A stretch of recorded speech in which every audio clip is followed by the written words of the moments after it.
Pegue a palavra de Deus, por favor. Quero que você abra no livro de Louvores. Agora te peguei, né? Pastor, livro de Louvores, eu já li a Bíblia inteira. Não tem nenhum livro com esse título. Abra a palavra de Deus no livro de Louvores. Louvores é a tradução do original hebraico. Para nós aqui é o livro de Salmos. Então vamos abrir no de número 2, o louvor de número 2. E o que é impressionante no livro de Salmos é que ele tem muitas profecias. Não apenas louvores, mas profecias cantadas. Coisas extraordinárias, que até o escritor na época não tinha noção da profundidade da profecia que estava recebendo ali. Porque o profeta recebe o mistério, mas ele mesmo muitas vezes não entende o mistério. Hoje nós podemos ler o louvor de número 2 no livro de Salmos e entender que este cântico é altamente profético e sabemos de quem ele está falando. Então, vamos lá. Vou ler o versículo 2. Acharam? Os reis da terra se levantam e os príncipes juntos se mancomunam contra o Senhor e contra o seu ungido. Amém? Vou reler. Os reis da terra se levantam e os príncipes juntos se mancomunam contra o Senhor e contra o seu ungido. Leio de novo e você repete em seguida. E quem estiver assistindo pela TV ou acompanhando pela internet, pelo youtube.com/joãorib ou pelas redes sociais, repita também. Vamos lá. Quem está ouvindo pela rádio ou pelo aplicativo da Feliz FM, vamos lá.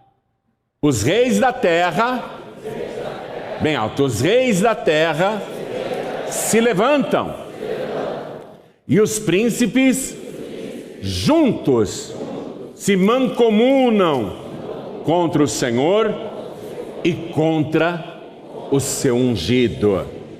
A palavra ungido aí no hebraico é Messias. Em português é Messias. Quando você lê no Evangelho, no Novo Testamento, o título Cristo, é a tradução grega da palavra hebraica Messias. Tá bom? Cristo não é um nome pagão. Cristo é a tradução do hebraico Messias. Então, o que eu acabei de ler para você aqui, iniciando o Salmo de número 2, que os reis da terra se levantam e os príncipes juntos se mancomunam. O que é mancomunar, minha gente? É combinar secretamente para fazer o mal. Se aliar com pessoas para praticar uma maldade. Então os reis da terra se levantam, quer dizer, é um levante, é uma rebelião. Eles não estão se levantando para ficar de pé, eles estão se levantando para combater o Senhor. É um levante. Os reis da terra se levantam e os príncipes juntos se mancomunam contra o Senhor e contra o seu Messias. Quem crê nesta palavra? É uma profecia muito forte, a gente vai penetrar aí e será maravilhoso. Quem acredita que este livro é realmente o livro dos livros? Esse livro é extraordinário, ele não é igual aos outros, porque é o único livro em toda a terra que quando você lê, você além de ter o passado, o presente e o futuro, você sente Deus falando com você. É o único livro que quando você lê, o teu coração arde, queima, e você sabe que Deus está falando contigo. Quem acredita nesta palavra? Levante a mão. Então vamos dar para esta palavra a melhor salva de palmas que já se ouviu aqui. E quem está assistindo pela TV, pela internet, ouvindo pela rádio, junte-se a nós aqui. Vamos glorificar e aplaudir. Olha, essa palavra merece. Essa palavra é poderosa. E a palavra tem nome, viu? Quando você aplaude a palavra, você está aplaudindo o próprio Senhor Jesus. Apocalipse diz que o nome pelo qual ele se chama é a Palavra de Deus. Então aplaude, continua. Oh Verbo de Deus, oh Palavra de Deus, essas palmas são para ti. Então recebe, e sobre cada vida que te glorifica, derrama a tua bênção, a tua virtude, o teu poder. Agora, Pai, a tua palavra vai ser pregada. Vem com teu espírito, tome a boca do pregador, tome os lábios do mensageiro. Envia a tua palavra com poder e autoridade. E que a tua palavra vá, percorra toda a terra e prospere naquilo para o qual está sendo enviada. Em nome de Jesus, diga amém, Jesus. Senta, por favor. Voltando no Salmo de número 2. Agora eu leio o versículo 6. Deus falando: eu, porém, ungi o meu rei. Eu não sei se você percebeu que essa palavra rei está com letra maiúscula. Eu, porém, ungi o meu rei. Quer dizer, o rei é o ungido. O rei é o Messias. Eu, porém, ungi o meu rei sobre o meu santo monte Sião. Onde que é o monte Sião, igreja? Em Jerusalém. É o local do templo. O monte Sião. Templo de Deus. No meu santo monte Sião. Olha o que diz o versículo 7. Isso, nós não sabemos quantos séculos antes de Cristo. Se tivéssemos certeza que esse salmo aqui é de Davi, eu diria para você, olha, foi escrito 1000 anos antes de Cristo. Mas nós não temos certeza quem foi o autor deste louvor de número 2. Mas olha o que diz aqui. Versículo 7. Muito antes do Messias. Recitarei o decreto. É um decreto isso. É um decreto. O Senhor me disse: tu és meu filho. Filho com letra maiúscula também. Está vendo aí? Tu és meu filho. Eu hoje te gerei. O Senhor me disse isso. Mas se eu ainda sou um embrião, se eu ainda sou, um zigoto no útero de uma mulher, como é que eu poderia ouvir já o Senhor me falando? Então, a profecia está dizendo que vai ser gerado um corpo para este filho. Está pegando aí? Recitarei o decreto. Isso é um decreto divino. O Senhor me disse: tu és meu filho, eu hoje te gerei. Ou seja, a profecia dizia que este filho de Deus seria gerado um dia aqui na terra. Pede-me, e eu te darei as nações por herança e os confins da terra por sua possessão. Jesus, depois de ressuscitado, disse: ide por todo mundo e pregai o evangelho a toda criatura, até os confins da terra. Ser-me-eis testemunhas tanto em Jerusalém como Judeia, Samaria e até os confins da terra. Esse salmo aqui, feito centenas de anos antes de Cristo, está profetizando tudo isso. Eu vou te dar como possessão. Versículo 11. Servi ao Senhor com temor e alegrai-vos com tremor. Beijai o filho, filho com letra maiúscula de novo. Quer dizer, agrade o filho. Queira bem, estime o filho, para que não se ire e pereçais no caminho, quando em breve se inflamar a sua ira. Então, quando Deus falou para aquela pessoa que estava com ele, eu hoje te gerei, estava profetizando que ele teria um corpo e aí seria chamado de filho, Essa profecia foi confirmada pelo profeta Miqueias. Consegue achar aí, profeta Miqueias, capítulo 5? Versículo 2. Essa profecia eu sei que tem cerca de 720 anos antes do Messias nascer, antes dele ter um corpo, antes do filho nascer, antes do grande rei nascer. 720 anos antes, Deus pegou o profeta Miqueias e fez esta profecia: E tu, Belém Efrata, posto que pequeno entre milhares de Judá, de ti me sairá o que será senhor em Israel, e cujas origens são desde os tempos antigos, desde os dias da eternidade. Belém, você vai ser o local do nascimento daquele que existe desde os dias da eternidade. Local do nascimento, Belém, a menor cidade de Israel, a menor cidade de Judá. A profecia estava dizendo, com 700 anos de antecedência, ele vai nascer ali.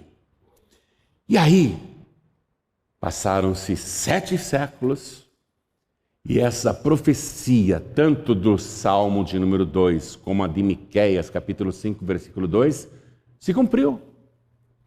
A Virgem Maria foi visitada pelo anjo. O anjo avisou que ela iria gerar um filho, que o nome dele deveria ser Yeshua, que significa Deus Salvador, e que ela seria a mãe do Salvador da humanidade. A Virgem Maria diz: mas eu nem sou casada, eu nem tenho marido, eu nunca conheci homem nenhum, como é que isso é possível? Aí o anjo, que era o Gabriel, diz assim: descerá sobre ti o Espírito Santo, e a virtude do Altíssimo te cobrirá com a sua sombra, pelo que o santo que de ti há de nascer será chamado de o Filho de Deus. Porque tinha que ser filho de alguém. Se ele não é filho do José, ele é filho de quem? De Deus. Por isso que a humanidade o chamaria de filho. Aí chegou o tempo em que o Salmo de número 2 e Miqueias 5:2 deveria se cumprir, mas ela mora em Nazaré. O Messias tem que nascer em Belém. Houve um decreto do governo romano que todos deveriam se alistar na sua própria cidade de nascimento, e o José então pega a noiva grávida e vai para Belém, porque ele era nascido em Belém, José era de Belém, ele era descendente do rei Davi, e o Messias deveria ser da linhagem de Davi, e Maria também, a Virgem Maria também era descendente do rei Davi. Então, eles vão para Belém para se alistarem, simplesmente cumprirem um decreto romano. Mas ali ela dá a luz.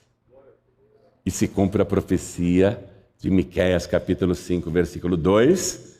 O Messias nasce em Belém. Finalmente se cumpriu essa profecia.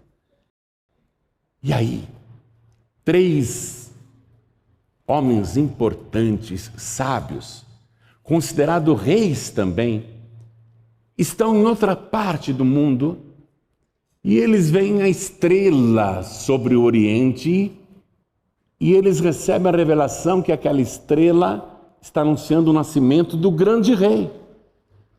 E eles que são considerados reis também, resolvem conhecer esse grande rei e saem de suas terras e vão até Israel.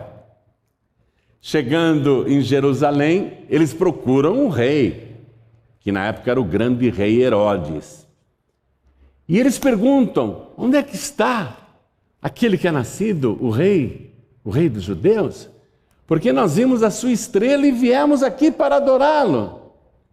Aí o Herodes, o grande, que era um grande construtor, era um grande engenheiro, era um grande arquiteto, ele era um grande político, era também um grande canalha, um grande mentiroso, um grande dissimulado, um grande hipócrita. Ele pergunta para os 3 sábios: vocês vieram aqui para adorá-lo? Eu não sei onde ele está. Espera aí que eu vou chamar os estudiosos das profecias. E Herodes o Grande chama os escribas e pergunta: alguma profecia diz aonde que vai nascer o Messias, o ungido? E aí eles citam o profeta Miqueias. Eles falam para Herodes: a profecia diz que ele tem que nascer em Belém. Está aqui em Miqueias, que ele tem que nascer em Belém. Então, se ele nasceu, está lá em Belém. Aí Herodes diz para os 3 visitantes: vão para Belém, e quando vocês o acharem, me avisem, porque eu quero também ir até lá para adorá-lo. Procurem bem por esse grande rei que nasceu, e assim que souberem do seu paradeiro, voltem aqui para me avisar, porque eu quero ir adorá-lo. Já começou a mancomunação, já começou o ardil contra o Senhor, através de Herodes o Grande.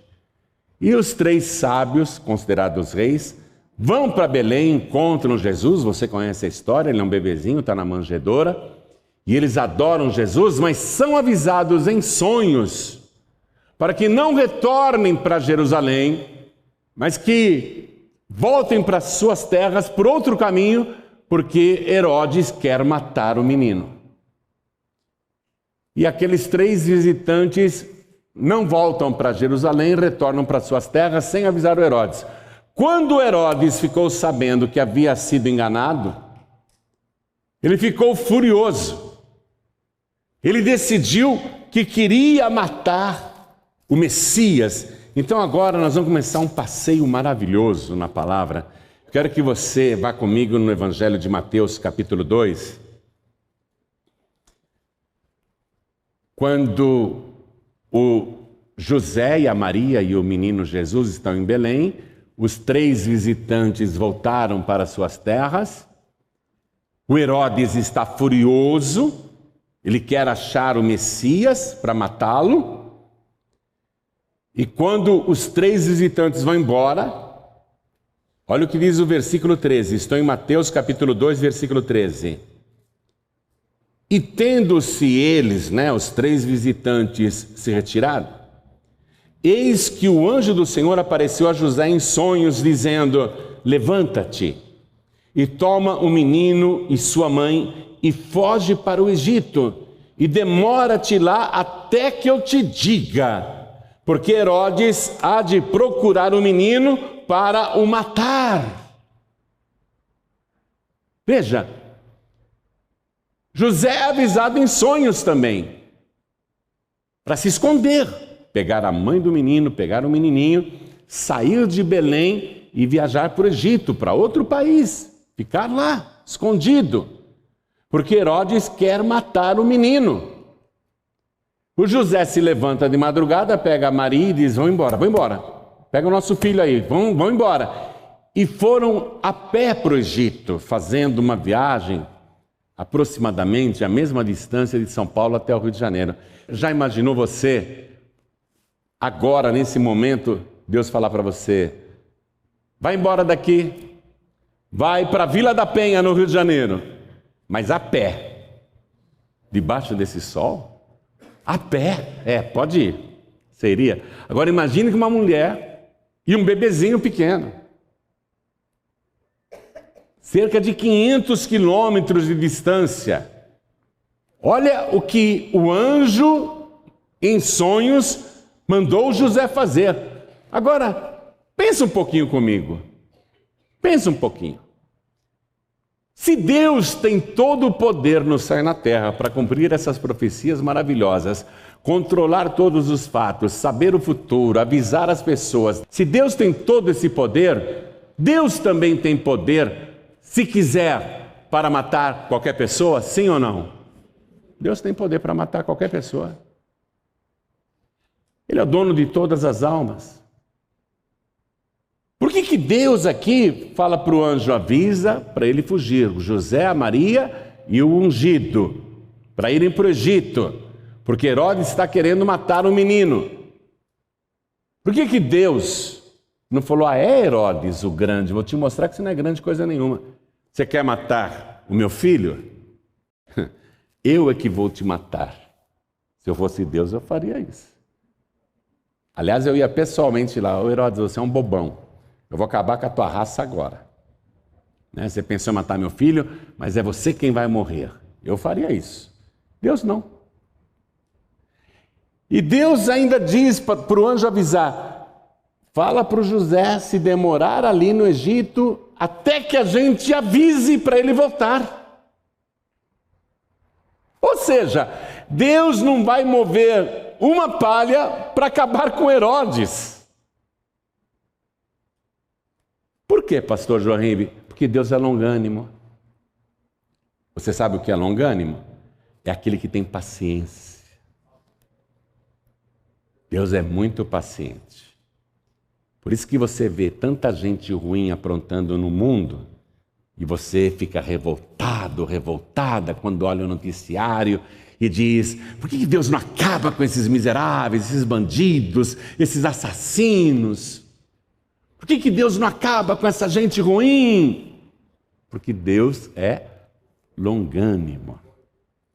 E ele foi longânimo com Herodes. Ele deu tempo para o Herodes se arrepender. O Herodes podia falar, poxa, ele é o Messias, ele nasceu em Belém, a profecia se cumpriu, espera um pouquinho, eu estou fazendo coisas erradas, eu tenho que reconhecer que ele é o rei e eu tenho que recebê-lo. Eu tenho que recebê-lo. Ou seja, ele teve cerca de 2 anos para se arrepender. Deus foi longânimo com Herodes, 2 anos para que ele refletisse. Poxa, eu estou querendo matar o Messias, mas ele é o desejado das nações, a profecia se cumpriu. Os escribas me comprovaram que Deus está nesse negócio, então me perdoa, meu Deus. Aliás, agora eu quero realmente encontrar o ungido, encontrar o Messias e recebê-lo como meu único, suficiente, exclusivo e eterno Salvador. Me perdoa, meu Deus. Deus foi longânimo com Herodes para que ele chegasse a essa conclusão. Mas ele não chegou, não. Deus foi deixando aquele ímpio. Ele nunca quis se converter. Deus vai deixando os ímpios na terra, viu? Não se apresse em querer matar os ímpios, não. Deixa os ímpios aí. Quem sabe um deles acaba se convertendo? Quem sabe um deles acaba ouvindo o Evangelho e se arrepende dos seus pecados e atos criminosos? Não fica querendo apressar a justiça de Deus, não, porque Deus é longânimo. Deus tem um dia preparado que Ele vai julgar todo mundo, tanto os bons como os maus, como os justos e os ímpios. Então deixa Deus no controle, Deus não tem pressa, Deus é longânimo. Fica lá, demora-te lá, José, até que eu te diga, porque Herodes há de procurar o menino para o matar. Aí José viajou para o Egito e esteve lá até a morte de Herodes. Deus esperou o Herodes morrer naturalmente. Deus não apressou a morte de Herodes, não. Tem tantos ímpios no mundo, Deus está deixando aí. Quem sabe a pessoa ouve, se arrepende, quem sabe a pessoa volta atrás, quem sabe a pessoa larga a vida de crimes, de pecados, de vícios, quem sabe a pessoa se converte, quem sabe a pessoa se arrepende de verdade. O Herodes morreu de maneira natural, não teve o dedo de Deus para matá-lo. Mas ele não se arrependeu, tanto que antes de morrer, ele chama os seus guardas e diz assim, Eu quero que vocês peguem suas espadas e vão na cidade de Belém e nos arredores, em volta também da cidade, e matem todos os meninos de 2 anos para baixo. Assassino! Não se arrependeu, não aproveitou a longanimidade de Deus e ainda aumentou a sua maldade, o seu pecado, a sua crueldade. Ele mata e manda matar todos os meninos que moram em Belém, tanto na cidade como nas cercanias. Sem piedade, mata todos os meninos dando tiros no escuro, porque ele pensava, talvez eu consiga matar o Messias. E morreu um monte de inocente. Bom, mas chegou a hora dele. Chegou a hora dele. Você vai conhecer esse canalha, você vai conhecer esse patife no dia do juízo. Você vai conhecer. Mas Deus foi misericordioso com ele. Deus foi longânimo com ele. Aí o menino Jesus é trazido de volta do Egito pelo José e pela sua mãe Maria, e eles vão morar em Nazaré. E ali Jesus Cristo vai crescer no anonimato. Ele não vai curar um doente. Durante 30 anos ele não vai fazer um milagre. Essas historinhas que você ouve, que o menino Jesus pegava barro, fazia uma escultura de um passarinho, assoprava e saía voando, isso tudo é lenda. Não acredite nessas fábulas não, viu? Acredite na palavra de Deus. Né? Jesus ele fica no anonimato até os 30 anos, porque ele tem um tempo para se revelar. O Messias tem um tempo para se apresentar. E quando ele se apresenta com sinais, prodígios, maravilhas, coisas extraordinárias que nunca ninguém tinha feito e que só o Messias seria capaz de fazer, como dar vista aos cegos, abrir os ouvidos dos surdos, abrir a boca dos mudos, dar pernas aos paralíticos, purificar os leprosos, expulsar os demônios, transformar água em vinho, acalmar tempestades, providenciar pescas maravilhosas, andar sobre as águas. Ele faz coisas que só ele poderia fazer para provar quem ele é. O Messias, o próprio Deus. Mas até os 30 anos de idade, ele não fez absolutamente um milagre. Mas depois dos 30 anos, ele arrasa com a série de milagres que realiza. E isso, olha só, vai provocar o cumprimento da profecia do louvor número 2 que eu li para você. Os reis da terra se levantam e os principais do povo se mancomunam contra o Senhor e contra o Messias. E aí vai começar uma perseguição brutal contra o Senhor Jesus, que nunca faz nada de errado, nunca faz nada de mal, só ajuda as pessoas, só abençoa as pessoas, só profere palavras boas, faz pregações que nunca ouvidos humanos tinham escutado, e ele vai ser duramente perseguido para ser morto. Todos vão se unir contra ele, e eu quero começar mostrando aqui para você os principais sacerdotes e os escribas. Vá comigo no Evangelho de Lucas, capítulo 19, versículo 47. E todos os dias Jesus ensinava no templo. Mas os principais dos sacerdotes, veja, os sacerdotes que deveriam adorá-lo, os sacerdotes que deveriam servi-lo, mas os principais dos sacerdotes e os escribas e os principais do povo procuravam matá-lo. Já estão mancomunados aqui. Os sacerdotes, os escribas e os principais do povo já se mancomunaram secretamente para matar Jesus. Quem eram os escribas? Antigamente não havia gráfica. As pessoas precisavam de cópias da Torá, do Antigo Testamento, da Lei de Moisés. Os escribas eram pessoas que tinham uma caligrafia muito boa, bem legível, e eles faziam cópias manuais dos 5 primeiros livros da Bíblia, a Lei de Moisés, a Torá. Os escribas, por causa disso, eram profundos conhecedores do Antigo Testamento. De tanto copiarem, eles memorizaram a palavra de Deus. Os escribas que conhecem a palavra deveriam honrar o Messias, mas resolvem também entrar naquele conluio, naquele trato maligno para matar o Messias, cumprindo o Salmo de número 2. Vou reler. E todos os dias Jesus ensinava no templo, mas os principais, os sacerdotes e os escribas e os principais do povo procuravam matá-lo e não achavam meio de o fazer, porque todo o povo pendia para ele, escutando-o. O povo ficava maravilhado de ouvir Jesus falar. O povo pendia para Jesus, né? Mas você vê aqui, olha as classes de pessoas que já estão contra ele querendo a sua morte. Mas faltam os fariseus. Os fariseus quem eram? Eles eram o grupo religioso mais fanático. Era o Talibã da época. Os mais fanáticos. Eles achavam que só eles estavam certos. Eles odiavam Jesus, eles rejeitaram Jesus. Eles eram tão rigorosos com a lei de Moisés que nem Jesus passou no exame deles. Eles chamavam Jesus de pecador, de endemoniado, de enganador.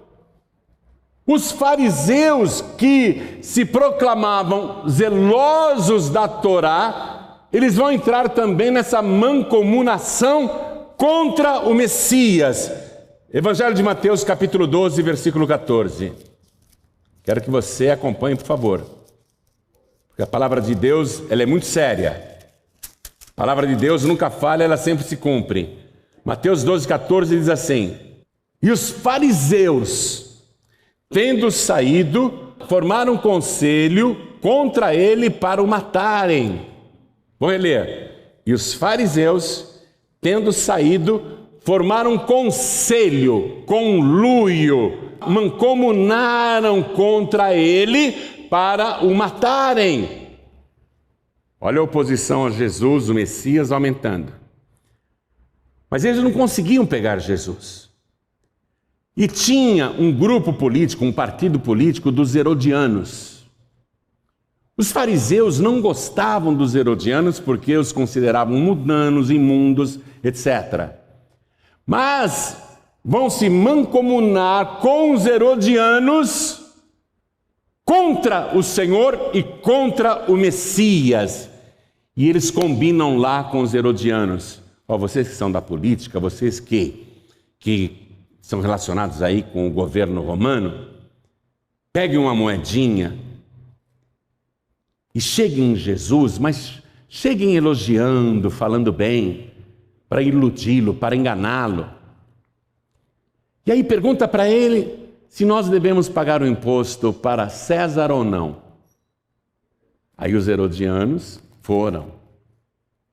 Se mancomunaram com os fariseus. Os herodianos chegaram para Jesus e começaram a adulação. Mestre, sabemos que dizes a verdade e que não te importas com ninguém a não ser com a verdade. Mestre, dize-nos, por favor, é lícito pagar o imposto a César ou não? Aí Jesus, sabendo da sua malícia, disse assim: me mostra a moeda do tributo. E eles deram a moeda na mão de Jesus. Aí o Messias pegou a moeda, ergueu. De quem é essa efígie? De quem é esse relevo aqui? Que rosto é esse? De quem é essa efígie? E os herodianos: de César.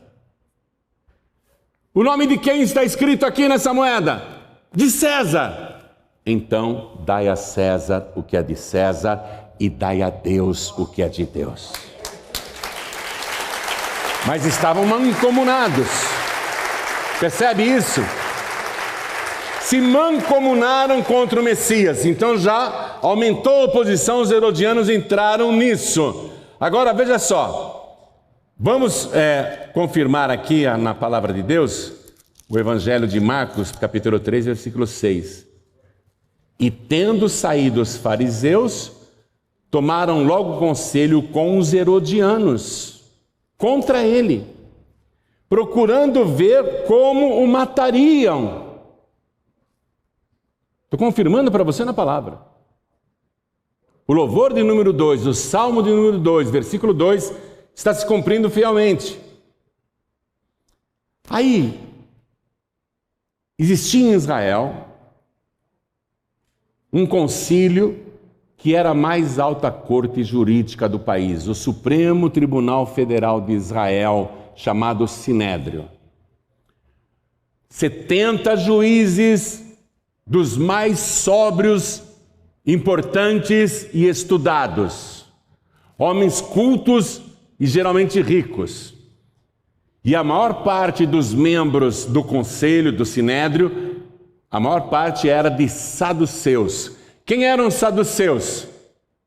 Os saduceus formavam a elite de Israel. Eram os mais ricos de Israel. Eles não acreditavam em vida depois da morte, eles não acreditavam em ressurreição, eles não acreditavam em nada. O negócio deles era a vida mundana, a riqueza. Mas eles estão dirigindo a mais alta corte do país. Estes homens deveriam zelar para que a justiça fosse feita e a verdade imperasse. Mas eles já se mancomunaram contra Jesus para cumprir a profecia. Evangelho de Marcos, capítulo 14. Vamos no versículo 55.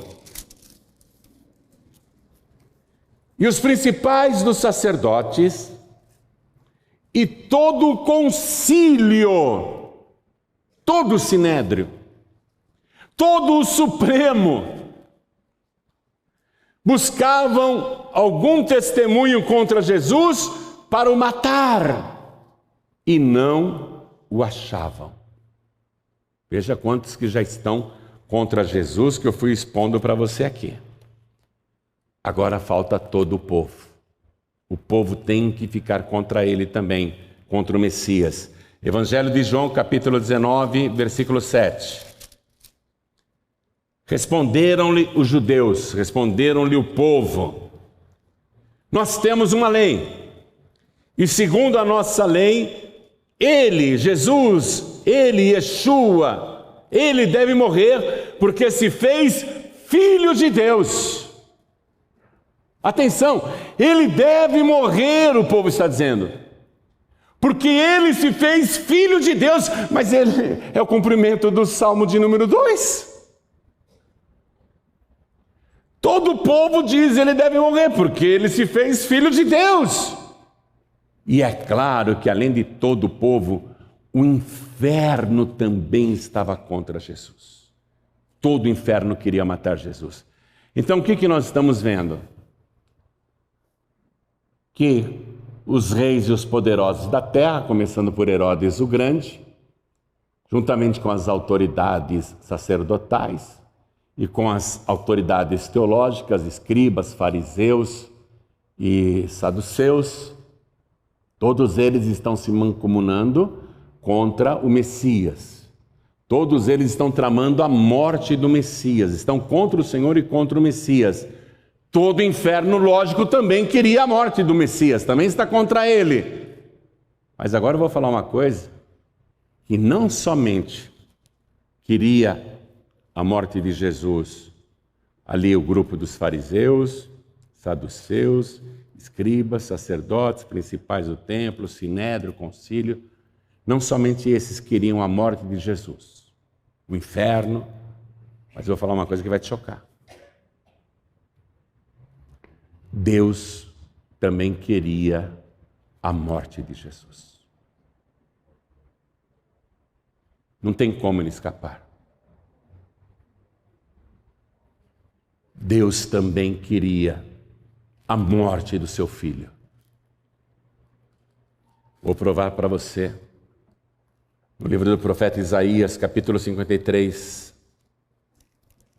profecia 700 anos antes, o Salmo profetizou, Isaías confirmou, e o capítulo 53 de Isaías, no versículo 10 diz assim: todavia ao Senhor, está se referindo a Deus, agradou o moê-lo fazendo enfermar. Quando a sua alma se puser por expiação do pecado, verá a sua posteridade, prolongará os dias, e o bom prazer do Senhor prosperará na sua mão. o trabalho da sua alma ele verá e ficará satisfeito. Com o seu conhecimento, o meu servo justo justificará muitos, porque a iniquidade deles levará sobre si. Pelo que lhe darei a parte de muitos, e com os poderosos repartirá ele o despojo, porquanto derramou a sua alma na morte e foi contado com os transgressores. Mas ele levou sobre si o pecado de muitos e pelos transgressores intercedeu. Não tem como o Messias escapar. Está profetizado. Agradou a Deus matá-lo. Ele não tem como escapar. Todos estão contra ele. Todos. Já tentaram matar ele apedrejado, já tentaram jogar ele de um precipício, mas Deus falou: não. Quem vai matar ele sou eu. Vocês não vão matar meu filho. E eu falando dessa maneira choca, mas só uma pessoa podia tirar a vida de Jesus: Deus.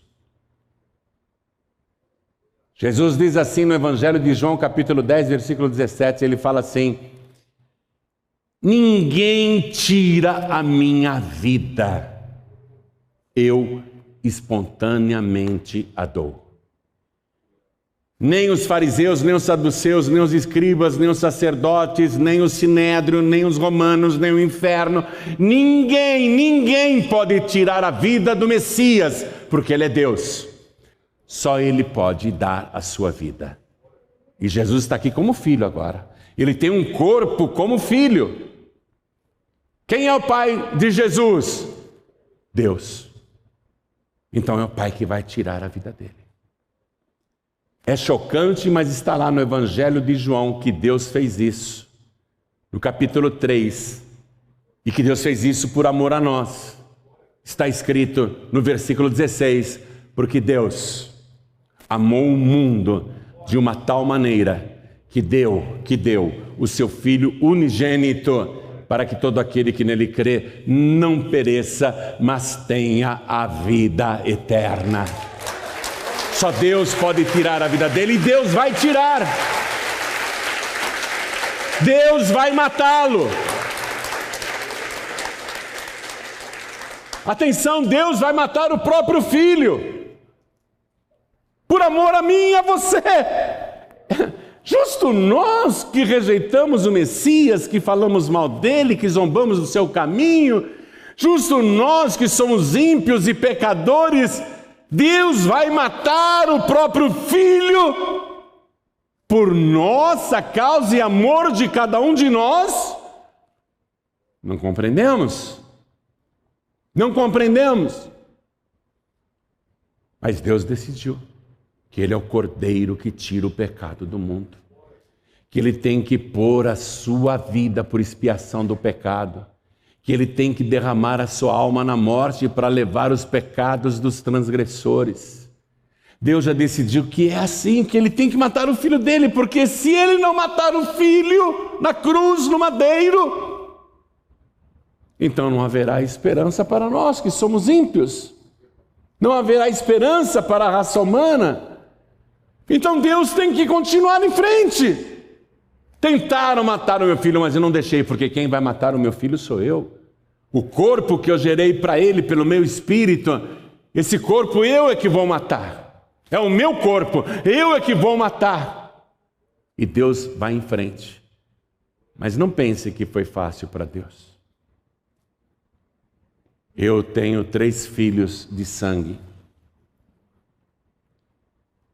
Se qualquer um deles fosse pego por homens maus,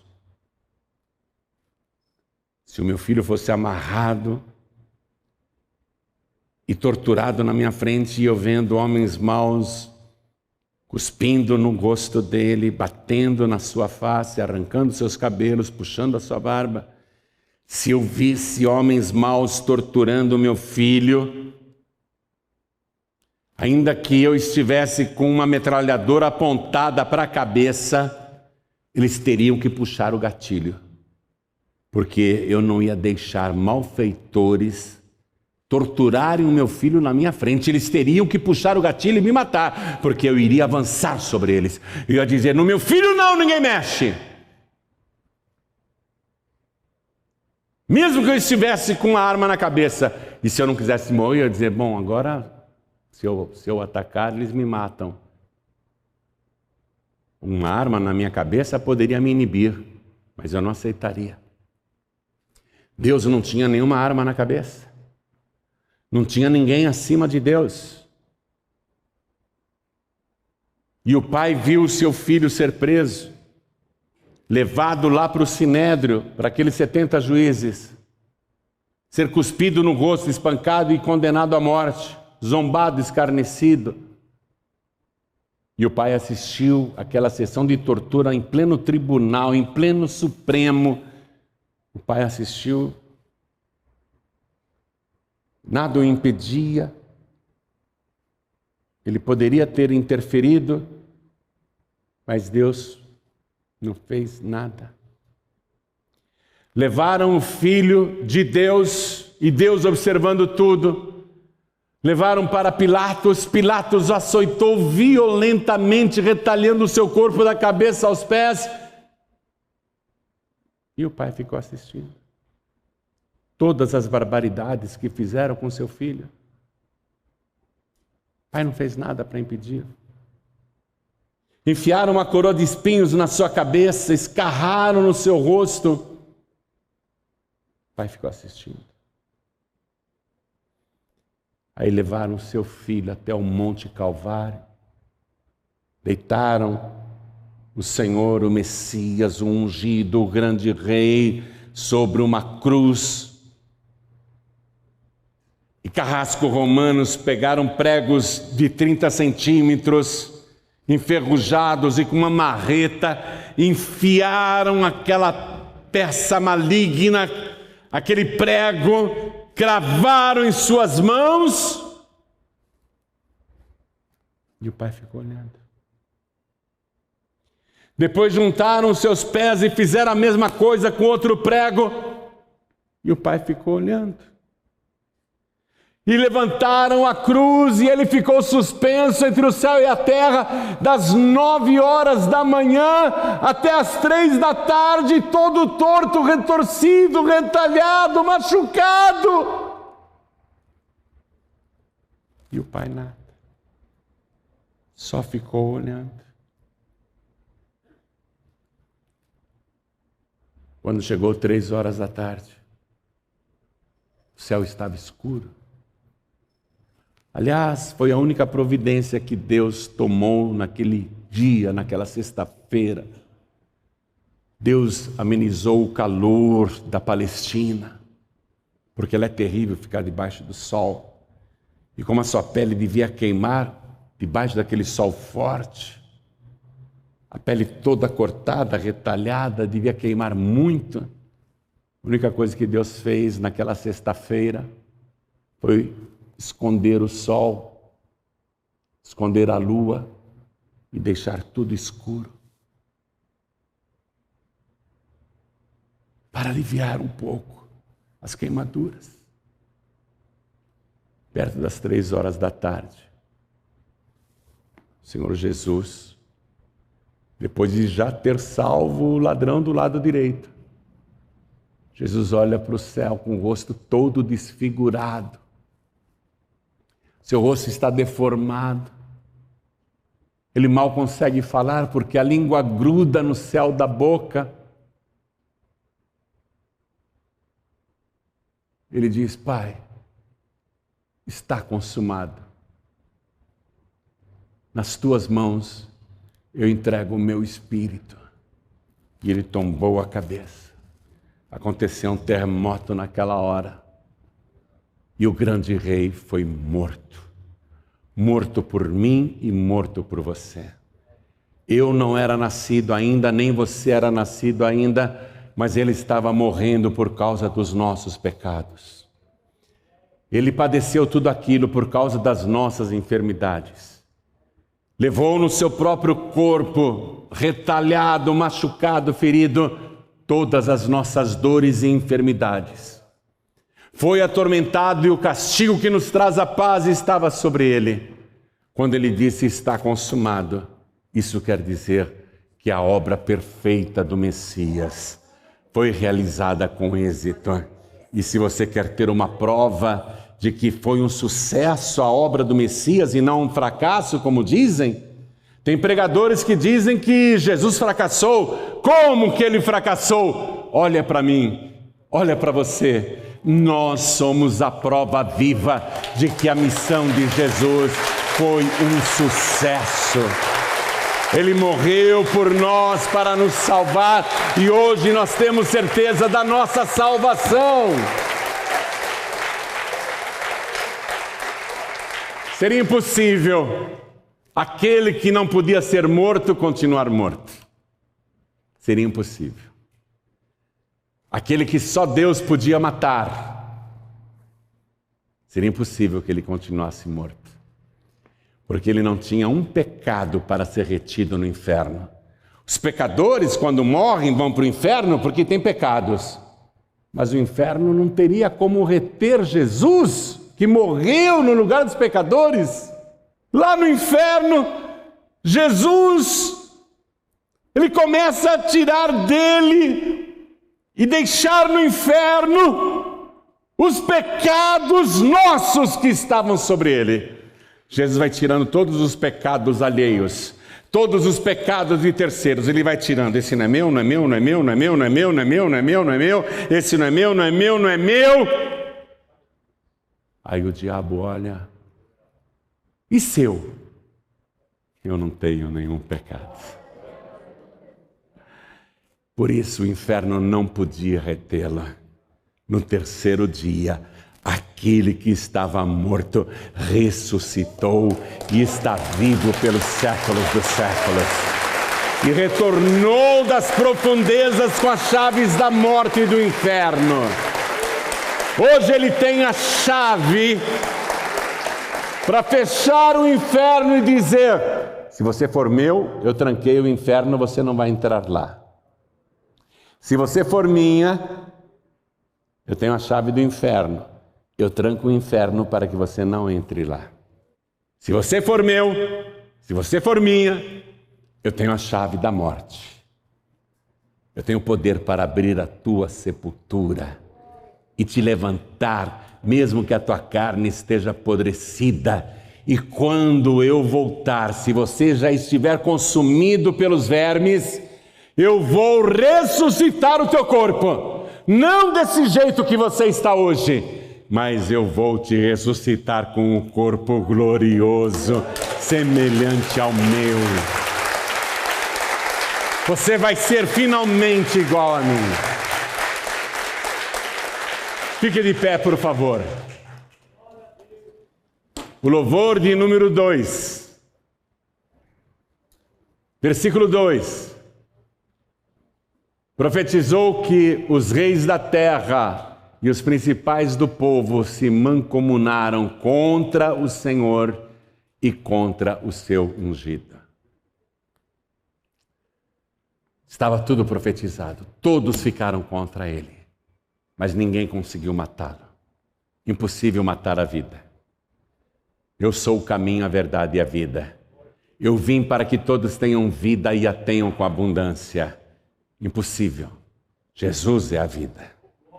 Se você quer viver eternamente, você tem que receber Jesus como o único, suficiente, exclusivo e eterno Salvador.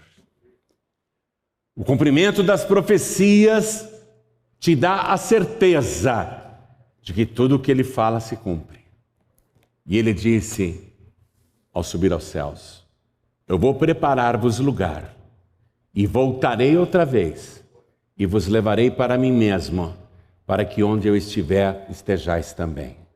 Isso está para se cumprir, a qualquer momento. Nesse momento agora, nesse tempo nosso, tempo difícil e trabalhoso, há uma oportunidade de você escapar das coisas ruins que virão sobre a humanidade. Pastor João Ribe, virão mais coisas ruins ainda? Muitas coisas ruins. Estão apenas começando. estão apenas começando. Quem é de Cristo vai escapar de tudo isso. E quem é de Cristo fica protegido de tudo isto. É o momento, é a oportunidade que Deus te dá. Deus longânimo, Deus misericordioso, que já viu você fazendo tantas coisas erradas e até hoje não te puniu. Até hoje Ele não pesou a mão na tua vida. As coisas ruins que você passou foram você mesmo, você mesma que as acarretaram. Você é o responsável, você é a responsável pelos sofrimentos que teve até hoje, não como castigo de Deus, mas por causa das coisas erradas que você andou fazendo. Porém, Deus, observando você, Deus continuou te dando tempo. Deus é paciente, Deus é longânimo, mas não abusa não, viu? Não abusa da paciência de Deus, porque quando o tempo acaba, acabou. Deus deixou o Herodes aprontar o que queria e deixou ele morrer naturalmente. Mas você vai ver o que aquele miserável está pagando e vai pagar ainda. Ele já está pagando e vai pagar muito mais ainda. Deus é paciente, não significa que é tolerante. Deus não tolera os pecados. Deus não tolera as coisas erradas. Ele é paciente para ver se você se arrepende. Ele é longânimo para ver se você volta atrás. Puxa, tenho que mudar de vida. Deus está sendo misericordioso comigo, eu tenho que mudar de vida. Deus está te dando mais uma oportunidade agora. Aproveita. Aproveita, porque os dias são maus. Aproveita e entrega a vida para Jesus. Se você fizer isso, todos os teus pecados serão perdoados. Escute. Se você receber Jesus agora como teu único, suficiente, exclusivo e eterno Salvador, todos os teus pecados serão perdoados, porque a palavra diz que o sangue de Jesus nos purifica de todo pecado, e Jesus é o Cordeiro de Deus que tira o pecado do mundo. Ele vai tirar o teu pecado. Ele vai apagar o teu passado, e se você o receber agora, Ele vai escrever o teu nome no livro da vida do Cordeiro. Teu nome vai estar escrito no céu. Quando os discípulos comemoraram, Senhor, nós fomos lá numa cidade, até os demônios, quando ouviam a gente falar o teu nome, nos obedeciam. Até os demônios nos obedeciam em teu nome. Jesus disse, não se alegrem porque os demônios vos obedecem. Alegrai-vos antes, porque os vossos nomes estão escritos no céu. Hoje Ele quer escrever o teu nome no céu. Se você quiser recebê-lo como único, suficiente, exclusivo e eterno Salvador, quem quer, erga a mão direita assim bem alto, todos que querem. Olha quanta gente! Que maravilha! Que bênção! Todos que ergueram as mãos, vem para cá, por favor, vem para cá, todos que ergueram as mãos. Olha quanta gente chegando, vamos aplaudir mais ao nome de Jesus, isso é maravilhoso.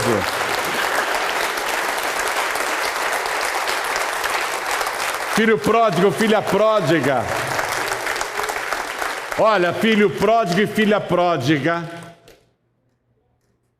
Se você não voltar para Jesus agora, eu quero que hoje à noite você olhe pela janela do teu quarto, contemple as estrelas e o céu e veja se dentro de você o Espírito Santo não estará falando, Jesus está voltando. Filho pródigo, por que você está arriscando a tua alma para ficar no mundo mais um pouquinho? Fazendo o que lá fora, se você não é mais do mundo? Você não serve para o mundo e o mundo não serve para você. Você precisa voltar para a casa do Pai. Então você que é filho pródigo, filha pródiga, vem aqui para frente, vem para cá, porque o grande rei está para chegar. Isso, vamos aplaudir mais ao nome de Jesus. Vem, filho pródigo, e todos que estão sem igreja. Deixa eu chamar aqui, por favor, eu quero chamar aqui os que se sentem muito fracos na fé. Pastor João Ribe, as dificuldades desta vida, os problemas desta vida, eu ando desanimado, eu ando desanimada, pensando em desistir, e eu às vezes não tenho vontade mais de ir para a igreja. Eu ando muito abatido, eu ando muito fraco na fé, muito fraca na fé. Então nós queremos orar por você. Você que se sente fraco, fraca na fé, vem para frente.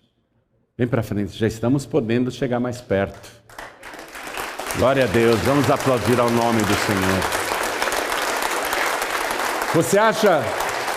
Você acha que eu sou um super-homem? Não sou. Você acha que eu nunca pensei em desistir? Você acha que eu nunca pensei em voltar atrás? Ou você pensa que eu estou sempre com a fé lá em cima? Nada, nada. Tem dias que eu estou dentro de uma caverna, chorando na presença do Pai. Tem dias que eu me sinto muito fraco. E todos nós passamos por isso. A nossa vida espiritual é como uma montanha russa, sabe? Quando está lá em cima na montanha russa, você grita, êêê! Quando desce, né? E a gente tem essas subidas de empolgação, êêê! Aí de repente, meu Deus! Mas Jesus disse assim, o importante é perseverar até o fim. Aguentar até o fim. Continuar na presença dele até o fim. Nunca fugir da presença de Deus. Mesmo que dê vontade de desistir, de voltar atrás, a gente não volta. Amém? A gente não volta atrás. Nós temos que perseverar até o fim. Se a gente não perseverar até o fim, nós não seremos salvos. Mas quem perseverar até o fim será salvo. Então, se ajoelha, por favor. Você que está assistindo pela TV, ou ouvindo pela rádio, ou assistindo pelo youtube.com/joãoribe, quer entregar a vida para Jesus, quer voltar para Jesus. Então, se possível, se ajoelha ao lado do teu rádio, ao lado do teu televisor, ao lado do computador. E quem está dirigindo, ou está em trânsito, está numa condução, não tem como se ajoelhar, ou está num hospital acamado, não tem como ajoelhar, está assistindo pela TV, quer entregar a vida para Jesus? Então coloque a mão direita sobre o teu coração e nós aqui, que estamos na frente do altar, com a mão direita sobre o nosso coração, vamos orar. Meu Deus e meu Pai, eu acredito que o Senhor Jesus é o grande Rei, é o ungido, é o Messias, e eu creio que Ele morreu na cruz, foi morto para que eu não morra, e padeceu com os meus pecados, levando sobre si as minhas doenças, as minhas dores, tudo isso para me dar a paz e a expiação, o perdão dos meus pecados. Por isso eu peço, meu Deus, que me perdoe, me purifique agora com o sangue de Jesus, apague o meu passado e as minhas iniquidades e escreva o meu nome no teu santo livro, o livro da vida, e me ajuda, Senhor, a perseverar na tua presença, na tua casa, até o fim, porque eu sei que os dias são maus, mas quem perseverar até o fim será salvo. Me dá, Senhor, a alegria e a certeza da minha salvação, porque eu declaro que o Senhor Jesus é o meu único, suficiente, exclusivo e eterno Salvador para todo sempre. Amém